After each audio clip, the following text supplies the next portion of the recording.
because of their nature. Their nature is maybe so fine. They are not made of the matter that we are. And so because we can't usually see them, they are also jinn. And it's those beings that usually get confused about whenever we talk about ghost stories or hauntings. It's actually encounter with these other beings.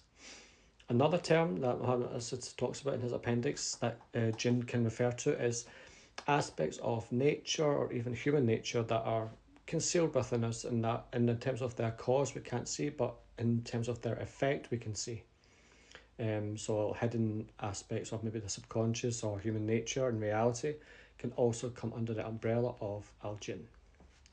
Now, the real reason why I'm putting this post up is because I was reading his commentary on verse 1 of Surah 72.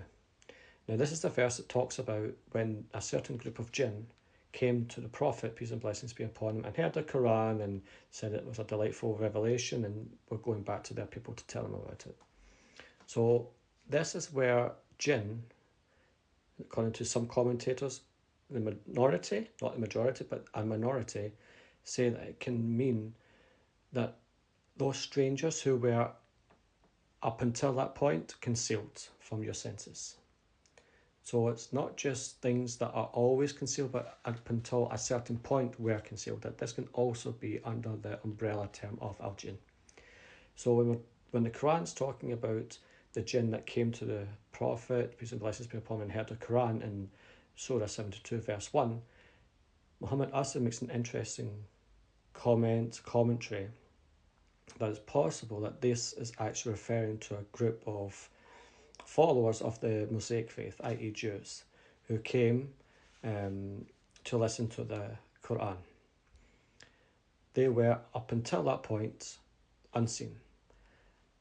And this is also a viewpoint taken by Tabari, who was a scholar from many centuries ago, and a Persian scholar who was a jurist, who was a historian, and also a Qur'an commentator, who also had this point of view, more specifically that the jinn, or the strangers who came to the Prophet, who are referred to in this verse, came from somewhere in modern day Iraq. That was really interesting, not something that, usually if you ask 99.9% of Muslims who the jinn are in this verse, they will say, oh, it's jinn, the jinn that are the spirits that are with another creation along with the human beings and angels, and they came to listen to the Prophet. But it's interesting to see that this term of jinn or al-jinn can mean possibly different things in different contexts.